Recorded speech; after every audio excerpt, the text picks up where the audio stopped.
On the next Canine Corner, it's National Service Dog Month, and we'll meet a canine unit with the United States Marine Corps. We'll also be talking about ways we can give back with our dogs, and we'll be revealing Popeye's DNA test results. Plus, we'll tell you how you can give this guy a forever home. All this coming up on the next Canine Corner.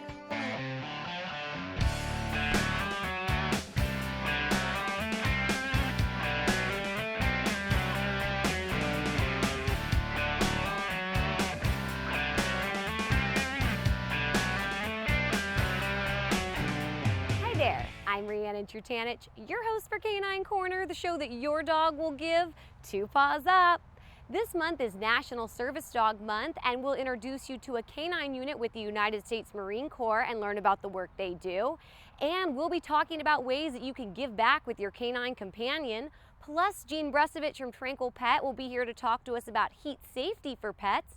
And I'm not sure if you remember, but last month, Dr. Paula from Dr. Paula's Mobile Veterinary Services DNA tested Popeye, and we have the big reveal coming up later in the show. But first, let's meet adorable rescue dogs from Animals Rural Rescue who are looking for their forever homes.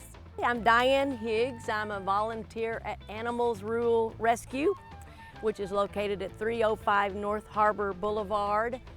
In San Pedro. If you follow the signs to the USS Iowa, you will find us as well. We're a small organization. We don't have more than 20, at the most 25 dogs at any given time. We take great pride in finding the final perfect last home for all these little guys. We also, we're always looking for fosters. We can save more dogs if we have places to foster. So if any of your viewers are looking to do some great community service work, that's a great way to do that. Or just volunteer and come help us out. You know, we have a great time on Saturday mornings from 11 to 3 at Animals Rural at 305 North Harbor. So today we have Rhoda. She's a great little family dog. She came from a home where the family fell on hard times. A church that we're, have a relationship with took it upon themselves to help the family, and we said we would take care of the dog. So she's used to being in a home with with a ma, a pa, and some kids. She's great around children. She loves kids. She's also great with other dogs. Where she is right now, the family has 2 other dogs, and they just play and play. She's a very busy little 7-year-old, and everybody that spends any time with her will say that somebody's lying that she's 7 years old. She just has so much great, playful energy. She's just a really, really happy dog. She's a good family dog. She's like a no-issue dog. She uses the doggy door, she's housebroken, she gets along with other dogs, she gets along with cats, she gets along with people. She really is going to make someone a really great pet. She's unique looking. She's a Min Pin mix. She has beautiful green eyes. I don't know if that shows up on the TV, but she has really pretty markings. She's a very unique looking little dog, and she's got a great little personality to go with it. This is our gorgeous little fellow named Brew. He's about a year old. I'm gonna hold him up. I don't know if you can see how pretty he is. He's got this beautiful black hair. He's black and tan with a little white. He has beautiful markings, and he's a very sweet little 1-year-old dog. He's very mellow. I think if a lot of 1-year-olds wouldn't sit right here with you like this, but he loves to be with his human. That's the most important thing in his life, is to be with his human. We pulled him from a shelter. The owners, he was an owner surrender. Unfortunately, on 4th of July, the dog, when he came in, was full of ticks, filthy. Obviously had been in the backyard all of his life. So he doesn't know a lot. He is this clean slate, and the foster that he's with now is working with him and teaching him to be a good dog. He's in a home with a whole bunch of other dogs. Probably, if the truth be known, he gets along with them all, he plays with them. but he also, humans trump dogs for him. So he would be good with other dogs, or he would be good as the only dog, because he will be your little shadow. We've had him, I don't know, maybe a month, 6 weeks. We're really pleased with him. I don't think he's going to last long, because he is such a gorgeous, gorgeous dog in really good, healthy shape. Hi, I'm Vicki Schumacher, and I work along with Diane at Animals Rule. We have Boomer here today. He's a 5 to 8-year-old. He was attacked by a coyote and wandering probably for days. Was really chewed up, and he's coming along really great with people, with other dogs. He is sometimes a little scared, and when you go to reach over him, but like from behind. But I noticed today he's real friendly and loving, so he's anxious to be out here. He's house trained, likes dogs, can be a little jealous, when you have him on your lap. But basically, he's a good little guy. If you are interested in adopting any of these dogs, please contact Animals Rule Rescue at animalsrule.org. Those dogs are so cute, and each one would love to be part of your family. This month is National Service Dog Month, and not only do service dogs help their humans every single day, but military dogs are also honored this month for the work they do. We had a chance to meet with a canine unit from the United States Marine Corps. Military dogs and their handlers aren't just partners at work, they're best friends. It's like coming to work every day just to see your best friend, and you know that they're always, always, always going to be there right by your side no matter what. Currently, there are around 2,500 dogs in active military service and 700 deployed overseas, working in various branches of the military. I had the chance to speak with one of the handlers from the United States Marine Corps. I'm attached to the field unit. We are the part that trains and deploys out to Afghanistan, Kuwait, Iraq. And basically all we do is we train up until that one day we get the magic call like, hey, we need you out here. And once they deploy, the dogs have been trained for a variety of purposes to help and protect out in the field. We go use our dogs to apprehend people and explosive detection, so we protect everybody else in the unit that we're working with. I had the opportunity to watch Pico, a 2-year-old dog with the United States Marine Corps, and his handler demonstrate suspect apprehension. There's 5 phases of aggression. The first one is the interview. So the decoy is going to be out in the field and they're going to call him to him just to show the dog's obedience to the handler and not to the decoy. The second phase is the bite phase. So the decoy is going to be like, oh, I don't want to come back to you, like your dog's freaking me out. So he's going to show that dog is not afraid to come and bite the decoy, and then they get the bite. The third phase is the search, and sometimes the reattack, it shows the dog's obedience to the handler once again, and that if that decoy were to threaten the handler in any way, then the dog will protect him and reattack that decoy. The fourth one is the search and the escort. So if you're an actual police officer and you're gonna take that decoy back to the car, your dog is gonna escort them, and you don't have anything to worry about. He's gonna protect you the whole way. And the last one is a standoff. We call it the magic bullet. So your dog is gonna be able to be released on the decoy, but called off at the last second just in case they give up. And it's not all work and no play for the military dogs. They're able to switch between work and play mode. They're like a normal dog, they're just attached to the military. So they'll be a normal dog walking around, and then next thing you know, when it's time to work, like they know it's time to work. The United States has employed canines in combat since World War I. The dogs are extensively trained, so they are ready for any situation in the field. We get them from overseas, and we also have a breeding program down at Lackland Air Force Base in Texas. So that's primarily where we get our dogs from. They go through a 120-day training process where they learn basic obedience and basic drug detection, explosive detection, and tracking. So those are the types of dogs that we get. Dogs have different personalities, just like people do, so matching them with their handler needs to be a perfect fit. All the dogs have their own personalities that they match with the handler to get that just right match, and they'll work perfectly together.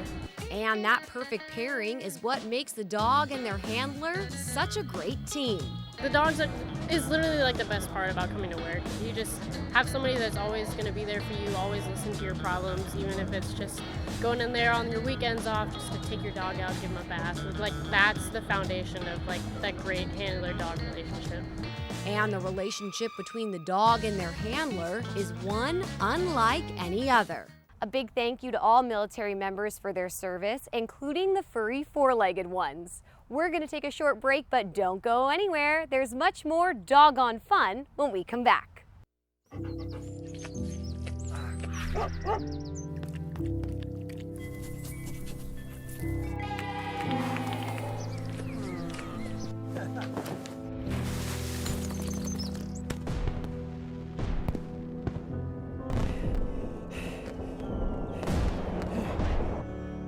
those who can't see, and those who have seen too much.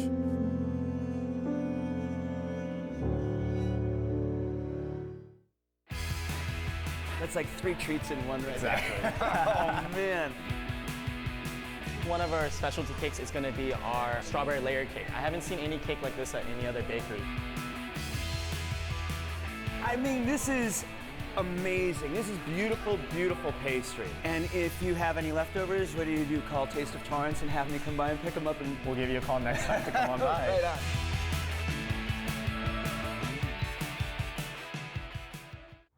Welcome back to Canine Corner. I'm your host, Rhiannon Trutanich. Volunteering and giving back is one of the most fulfilling things. And volunteering and giving back with your dog is even better. Let's talk about some ways that you and your dog can help others. One thing that you can do to give back with your dog is to donate blankets, toys, or unopened food to your local animal shelter. Here in Torrance, you can donate to Torrance Animal Control. When we feature rescue groups on the show, I like to make little goodie bags for the rescue dogs. I just put in a doggy bag container, a toy, and some treats. It's just a little something to brighten the dog's day. Another thing that you can do is consider fostering a rescue animal. There are great rescue organizations, some of which we have featured on the show, that are always looking for foster parents for pets. You can go on their website and contact them. It's a great way to give a pet a temporary home, and who knows, you might become a foster failure like I know I would. And it's also nice to give your pet a companion to hang out with when you're not home, but just make sure that your pet is comfortable with the other animal before you decide to foster them. Another thing you can consider if you'd like to give back with your dog is having your dog become a therapy dog. Just make sure your dog has the right disposition and know that there is training and certification that goes along with becoming a therapy dog. You can go online and find local organizations in your area. Here in the South Bay, we have a wonderful group called Love on 4 Paws who visits retirement homes, hospitals, and schools, and they have been on Canine Corner before. Check them out. Another way to give back with your dog is participating in a fundraiser with your dog and raising money for a good cause. One great way to do this is Bark for Life, the dog version of Relay for Life here in Torrance. We have a Canine Corner team each year, and we are already gearing up for 2017 Bark for Life happening on Sunday, October 22nd. You can join our Canine Corner team. You just need to visit our Facebook page to find out more information. Even though summer is winding down, it's still warming up outside, so it's important to keep our pets comfortable and safe during the hot weather. Jean Brusovich from Tranquil Pet is here now to give us some pet safety tips. What are some general hot weather pet safety tips? Make sure that your dog has water and shade. When you exercise them, make sure you do it first thing in the morning or in the evenings. Is it okay to walk my dog in the evening in the hot weather? The thing to remember about the evenings, though, is that the pavement is absorbing those summer rays all day long. So even while it's cooled down in the evening, there may be a couple of issues. So do you know what the 7-second rule is? I do not. What's the 7-second rule? So the 7-second rule is you take the back of your hand and you place it on the pavement. Okay. And you leave it there for 7 seconds, excuse me. I'm not talking about 1, 2, 3, 4, 5. I'm talking 1001, 1002, up to 1007. If you cannot leave your hand, the back of your hand on the pavement, it's too hot for your dog's paws, for their pads, I should say. Should I have my dog wear booties when he's walking when it's warm outside? people do buy them for their dogs for the summer. You just have to make sure that the material is breathable. Okay. Because dogs breathe through their mouth and the pads of their on their little paws. Is it ever okay to leave your dog in the car when it's warm outside? Never leave your dog in a parked car. I mean, course. even if you are driving and you go, oh, I just got to run in for a minute to buy milk or something. Those 3 minutes, the car can go from 85 degrees outside to 120 inside. And dogs especially are very susceptible to heat stroke. What can I do to cool my dog down? You can take their temperature. Okay. And if their temperature, dog's temperature is normal between 100 and 103. Okay. Now, they have a couple of ways you do the temperature. They do have it where you can insert a thermometer, they also have it where you could put it in the ear via, that's like $20 to take temperature in the ear. Much but better. you could tell by the symptoms if, without even doing that. And one of the things you can do is take a towel, put it over their back, Okay. or a rug, or anything where if you're out, whatever you have, put it over their back and take like a bottle of water, not ice cold, just on a room temperature, and just pour it across the back over that towel. Okay. Some people have been out and they don't have water, but they have like a bottle of soda, but it's room temperature. So just pour that, and that will help bring their temperature down. Okay, great. Some other things that you can do, like I said, just keep them well hydrated. Keep them, if you think, and again, this is one of those things where, again, I would check with your vet, but if you think your dog's not drinking enough water, maybe you might want to flavor it up a little bit with like some low sodium chicken broth or beef broth, not just diluted, but that will help make it more palatable for them, so maybe they'll drink a little bit more water. Okay. Again, keep, a cool, dry, safe place for them. What are some signs of heat stroke? There are ways to prevent heat stroke. I also have on my website a whole list of what to look for if your dog is experiencing heat stroke. Just a couple of them is behavior is sluggish, dry nose or a warm nose, excessive panting, drooling. If they faint, that's a big sign. But I have a lot of other, a whole list on my website. Can dogs get sunburned? Dogs can get sunburned just like us, especially short hair and lighter colored dogs are susceptible to getting sunburned. Do not use sunscreen on dogs. And it pretty much goes across the board. Anything that we put on our skin or take into our bodies can be toxic to our animals. So you need to check with your vet.